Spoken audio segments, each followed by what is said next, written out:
Hello दोस्तों, नमस्ते, प्रणाम। मैं आपकी संगीता पटेल अपने यूट्यूब चैनल में आप सभी का स्वागत करती हूँ। दोनों बहनें एक छोटा सा नाच गीत सुनाने जा रहे हैं। कैसे लगे कमेंट में बताना।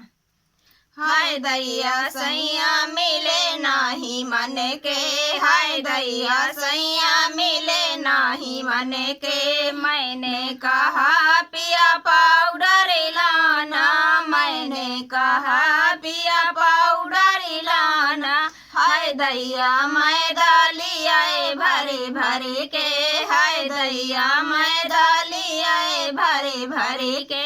हाय दैया सैया मिले नाही मन के, हाय दैया सैया मिले नाही मन के। मैंने कहा पिया का जली लाना, मैंने कहा पिया का जली लाना।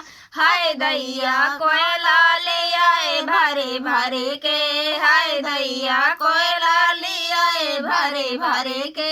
हाय दैया सैया मिले नाही मन के, हाय दैया सैया मिले नाही मन के।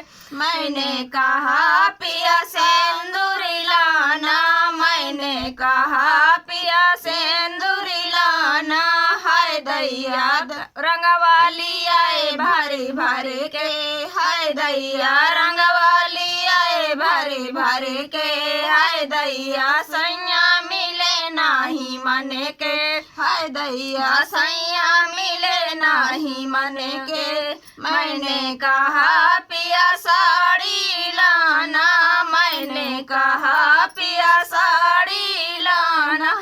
हाय दैया झगड़ा मचावे खूबे जामे जाम के, हाय दैया झगड़ा मचावे खूबे जामे जाम के। हाय दैया सैया